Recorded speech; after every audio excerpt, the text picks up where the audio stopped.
River stood before the viewing window of the intelligence vessel Silent Watcher. His 4 eyes looked at the stars that stretched across the darkness of space. Behind him, the hum of the ship's engines was soft and steady. He was young for a Volanthe, barely 40 cycles old, but he had already proven himself as one of the best intelligence analysts in the hegemony. His body was covered in a hard shell, like all his kind. His skin was the color of dark metal, and his movements were precise and careful. The Volanthe did not waste energy on unnecessary motion. They did not waste anything at all. Analyst River, a deep voice called from behind him. He turned to face Overseer Molthen, his commanding officer. Molthen was old and covered in the scars of many campaigns. His shell had turned gray with age, and his eyes held the cold wisdom of a species that had conquered dozens of worlds. "Overseer," River said, bowing his head slightly. "You have been selected for a reconnaissance mission," Molthen said. He did not waste words either. A new species has been expanding into contested space. They call themselves humans. River had heard the name before. The reports described them as a young species. Short-lived creatures with soft skin and fragile bodies. They had only been traveling between stars for a few hundred cycles. They were nothing special. "What do we know about them?" River asked. Molthen waved one of his 4 arms. A holographic display appeared between them. It showed a creature standing on 2 legs. It had only 2 arms, 2 eyes, and no natural armor at all. Its skin looked thin and weak. River could see the blood vessels beneath the surface. "They are a prey species," Molthen said. "Soft bodies. Limited senses. They cannot see in the dark. They cannot hear high frequencies. They cannot smell danger approaching. Their lives last only 80 to 100 cycles at most. They are emotional, irrational, and primitive." River studied the image. The human did not look dangerous. It looked like something the Kreth would eat for breakfast. "Why do we care about such creatures?" he asked. "Because they are expanding quickly," Molthen said. "Too quickly. The Council wants to understand their military capabilities before we make contact. You will observe them in combat and return with data." "Combat?" River's antennae twitched with interest. "Who are they fighting?" "The Kreth Horde has attacked one of their colony worlds. A planet called Epsilon Reach 7. Molthen changed the display to show a green and blue world. "The Kreth have been bombarding the surface for 3 weeks. Human resistance continues." River calculated the odds in his mind. The Kreth were brutal fighters. They were large, strong, and they enjoyed killing. The Volanthe had classified them as moderately dangerous. If the Kreth had been attacking for 3 weeks, the humans should have been destroyed by now. "They still resist?" he asked. "Yes," Molthen said. "This is why the Council wants information. The humans should have surrendered or been eliminated. Instead, they continue to fight. We want to know why." River understood. The Council did not like surprises. They wanted to know everything about a species before making decisions. Information was power, and the Volanthe valued power above all things. "When do I leave?" he asked. "Immediately." Molthen handed him a small device. "This is your biological camouflage suit. It will make you appear human to their sensors. You will land behind their defensive lines, observe their military operations, and return with your findings. Do not make contact. Do not interfere. Simply watch and record." River took the device and attached it to his chest. He felt it spread across his shell, covering him in a layer of synthetic skin. When he looked at his reflection in the window, he saw a human staring back at him. The disguise was perfect. "This is a simple mission," Molthen said. "The humans are weak. They will fall soon. The Council merely wants confirmation of what we already know." When you return, we will begin planning their subjugation. Cathraver nodded. He felt no excitement, no fear. The Volanthi did not feel such things strongly. Emotions were inefficient. They clouded judgment and led to poor decisions. War was mathematics, nothing more. You calculated your strength against your enemy's strength, and the larger number won. He walked to the launch bay where his observation pod waited. It was a small vessel designed for stealth. It would carry him to the surface of Epsilon Reach 7 without being detected by either side.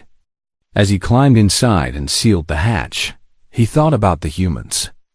Such strange creatures. They lived such short lives, yet they wasted so much of that time on emotions. They loved, they hated, they feared, they hoped. All of it seemed pointless to Cathraver. In the end, numbers decided everything. The pod launched from the Silent Watcher and began its descent toward the planet below. Through the small window, Cathraver could see flashes of light on the surface. Explosions. The Kreth were still attacking, and the humans were still dying. He entered the atmosphere, and the pod began to shake. Fire surrounded him as he fell through the sky. His instruments showed the human defensive line ahead. He would land just behind it, in a safe zone where he could begin his observations. But something went wrong. A piece of debris struck his pod. Alarms screamed in his ears. The pod spun out of control, falling too fast. Cathraver gripped the restraints and prepared for impact. The ground rushed up to meet him. The crash was violent. Metal screamed and tore. Cathraver was thrown against the walls of the pod, despite his restraints. When everything finally stopped moving, he hung upside down in darkness. His body ached. His camouflage suit had been damaged. He could feel his true form showing through in places. He forced the hatch open and crawled out into the night. The air smelled of smoke and blood. The sounds of battle were close. Too close. His pod had landed in the middle of the combat zone. Cathraver looked around, trying to get his bearings. He expected to see humans running away from the fighting. He expected to see panic and chaos. He expected to see a defeated species in its final moments. Instead, he saw something that made no sense. Human soldiers were running toward the explosions, toward the gunfire, toward the death. They were not retreating. They were attacking. Their faces were covered in dirt and blood, but their eyes burned with something Cathraver had never seen before. He watched as a group of humans charged past him, screaming words he did not understand. They ran straight into a wall of Kreth fire. Some of them fell. The others kept running. Cathraver's data slate recorded everything, but his mind struggled to process what he was seeing. This was not logical. This was not mathematics. This was something else entirely. For the first time in his life, Cathraver felt something cold crawl through his shell. It took him a moment to identify the sensation. It was fear, and he did not know why. Cathraver activated what remained of his camouflage and pressed himself against a broken wall. The night was filled with fire and screaming, but he forced himself to focus. He was here to observe. He was here to gather data. He would do his job. The first thing he noticed was the organization. The humans were not running around in panic like animals. They moved in groups, communicating with hand signals when the noise was too loud for words. They covered each other, creating overlapping fields of fire. They moved with purpose. This surprised Cathraver. The reports had said humans were emotional and chaotic. But what he saw was discipline. Exhausted, bleeding, dirty discipline. He crawled closer to a group of human soldiers who had taken cover behind a destroyed vehicle. Their armor was damaged. Their weapons were old and worn. They had clearly been fighting for a very long time. One of them, a female with short dark hair, was speaking into a communication device. "Command, this is Sergeant Chun. We've lost contact with 3rd Squad. Request permission to advance and provide support." A voice crackled back through the static. "Negative, Sergeant. 3rd Squad's position has been overrun. Fall back to secondary line." The female was quiet for a moment. Kath River watched her face through the darkness. He expected to see relief. She had been ordered to retreat, to save herself and her soldiers. Any logical creature would be grateful. But instead, her jaw tightened. Her eyes grew hard. She turned to her squad, and when she spoke, her voice was made of iron. "3rd Squad is gone. Martinez, Okonkwo, Davis, Park, all of them gone." She loaded a fresh magazine into her weapon. "We're not falling back. We're going forward. And we're going to make those lizards pay for every single one of them." Her squad did not argue. They did not question her decision to disobey orders. They simply checked their weapons and nodded. One of them, a large male with a bandage wrapped around his head, actually smiled. "About time," he said. "I owed Park 20 credits. Least I can do is kill the thing that killed him." Kath River recorded everything, but his mind was racing. This made no sense. The sergeant was choosing revenge over survival. Her squad was following her into almost certain death. And they were doing it willingly, eagerly. His data slate blinked with an error. Message. Motivation source unidentified. He followed them at a distance as they moved through the ruined streets. The city had been beautiful once. Now it was nothing but broken buildings and burning vehicles. Bodies lay everywhere, both human and Kreth. The smell was terrible. They reached a small plaza where the fighting was intense. Kreth warriors were advancing through the open space, their massive bodies covered in thick scales. They were twice the size of humans, armed with weapons that could cut through armor like paper. The humans should have run. Any rational species would have run. Instead, they attacked. Sergeant Chun led the charge, firing as she ran. Her squad spread out around her, moving like a single organism. Kath River watched as they took down Kreth warriors 3 times their size.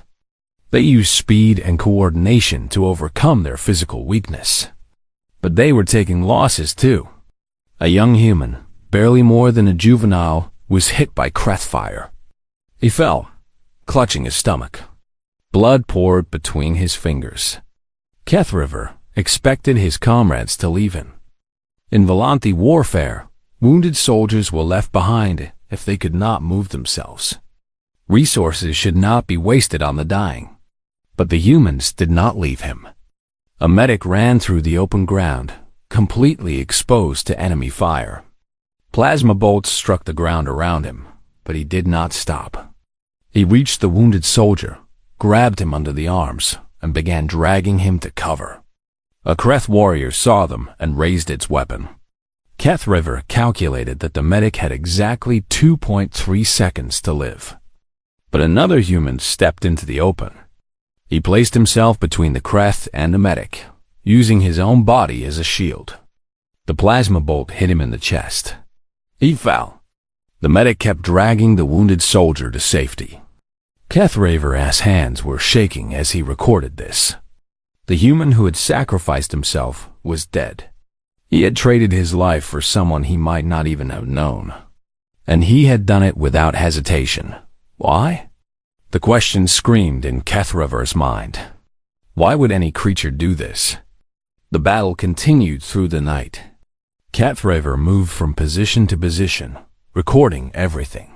He saw a human pilot crash his damaged fighter directly into a Kreth artillery position, killing himself to destroy the weapon that was massacring his people. He saw a soldier hold a live grenade against a breached wall, using his own body to contain the blast and save the civilians hiding behind him. He saw humans crying over fallen friends, then standing up and returning to the fight with tears still wet on their faces. As the sun began to rise, the Kreth assault finally weakened. The humans had held their line. Barely. The cost had been enormous. Bodies lay everywhere. The survivors were covered in blood and dirt. They could barely stand. But they had won. Kethraver found a quiet corner in a destroyed building and began writing his report. His hands were still shaking. He had been trained to write in cold, precise language. Facts only. No interpretation. No emotion. But as he wrote, he found himself using words he had never used before in an official report. Human combat behavior does not follow predictable patterns, he typed. They display what appears to be complete disregard for personal survival when their companions are threatened. They perform actions that result in their own deaths to protect others. Initial hypothesis of hive mind sacrifice behavior has been rejected. Genetic analysis confirms humans are individuals with no telepathic connection. They choose these actions freely. He paused, staring at the words on his screen. Then he added one more line. Assessment of human military capability, uncertain. He had never written that word in a report before. The Volanthi did not like uncertainty. They liked numbers and probabilities and clear conclusions. But Kethraver could not give them that. Not anymore. He looked out at the human soldiers gathering their dead. They were gentle with the bodies, treating them with respect and care. Some of them were speaking softly, words he could not hear. He saw Sergeant Chun kneeling beside a fallen comrade, holding his hand even though he could no longer feel it. In that moment, Kethraver understood something important. He did not understand what it was yet, but he knew that everything he had been taught about warfare, about survival, about what made a species strong, was wrong. And as the Kreth began to gather for their next assault, he wondered if maybe the Volanthi had made a terrible mistake coming here at all. The night came fast and brought death with it. Kethraver had found a good position in the ruins of what had once been a shopping center. The walls gave him cover, and he could see the human defensive line clearly. He continued to record, filling his data slate with observations that became stranger by the hour. He did not notice the Kreth patrol until it was too late. A massive claw grabbed him from behind, lifting him off the ground. His camouflage chute flickered and died. His true form was revealed, the dark metallic shell of a Volanthi, and the Kreth warriors hissed with surprise and pleasure. What is this? The largest one growled.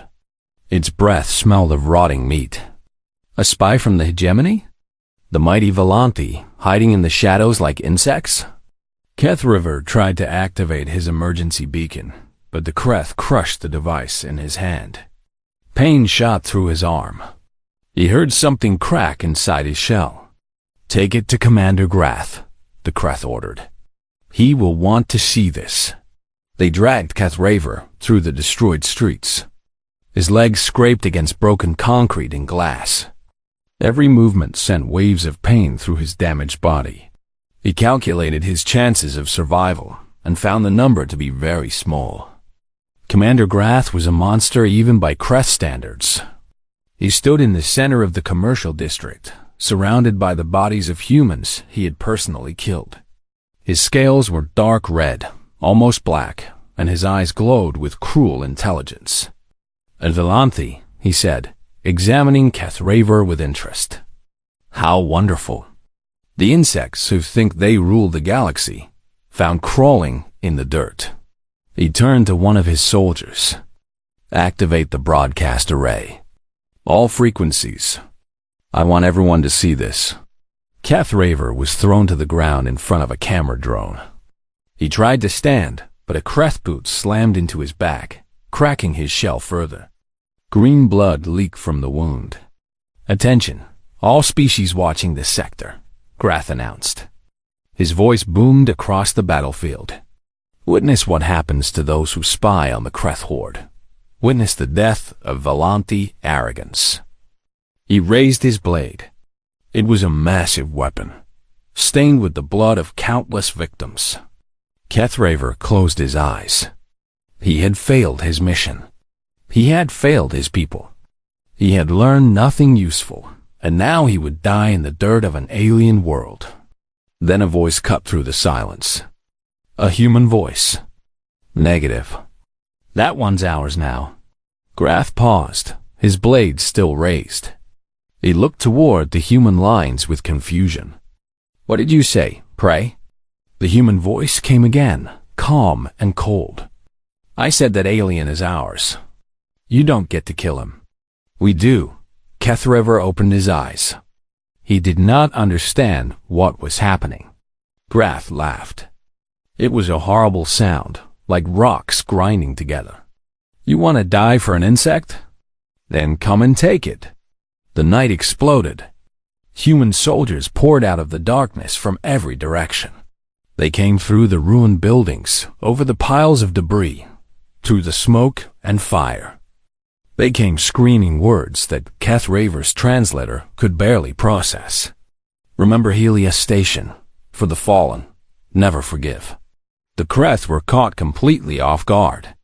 They had expected the humans to cower behind their walls. They had not expected an attack. Not for this. Not for an alien spy they had no reason to care about.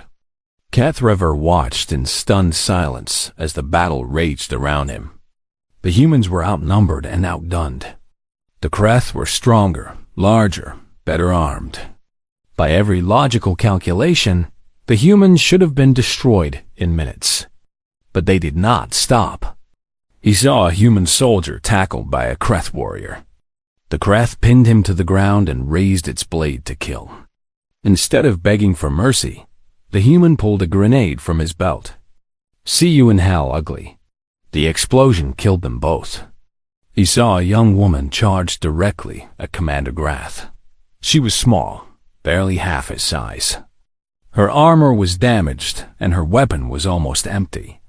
But she did not hesitate. She did not slow down. She screamed as she ran, a sound of pure fury that made Kethriver's blood freeze. Grath swung his blade. The woman ducked under it and fired her weapon directly into his face. The Kreth commander stumbled backward, roaring in pain. Other humans swarmed over him, stabbing and shooting until he fell. The Kreth line broke. Kethriver had studied warfare for his entire life. He had watched dozens of species fight and die. He had seen armies crumble for many reasons: lack of supplies, poor leadership, overwhelming force. But he had never seen an army break from fear. The Kreth were running. These massive, brutal predators were fleeing from creatures half their size with inferior weapons and no natural armor. They ran because they had finally understood something that Kethriver was only beginning to grasp. Humans did not fight to win. They fought because they refused to lose. There was a difference. A hand grabbed Kethriver's arm. He looked up and saw a human face. It was a young female, barely more than a juvenile. Her armor was burned and torn. Her visor was cracked, showing one blue eye beneath. Blood ran down her face from a wound on her forehead. "Can you walk?" she asked. Kethriver tried to speak, but only a wet clicking sound came out. "It's okay," she said. "I've got you." She pulled him to his feet and wrapped his arm around her shoulders. She was so small. He must have weighed twice as much as her. But she carried him anyway, moving through the battlefield toward the human lines. "Why?" Kethriver finally managed to ask. "Why did you come for me?" The woman glanced at him. Her face was exhausted and sad and fierce all at the same time. "Because you needed help," she said. "That's enough." Around them, the other humans were doing the same. They were not pursuing the fleeing Kreth. They were gathering their wounded, their dead, and even their enemies who could no longer fight. They were gentle where minutes ago they had been savage. Kethriver's vision began to blur. The damage to his body was worse than he had realized. He felt himself falling, but the young woman held him up. "Stay with me," she said. "We're almost there. You're gonna be okay. We don't leave anyone behind. Anyone? He whispered. Anyone. The last thing Keth Rivers saw before the darkness took him was the human lines growing closer.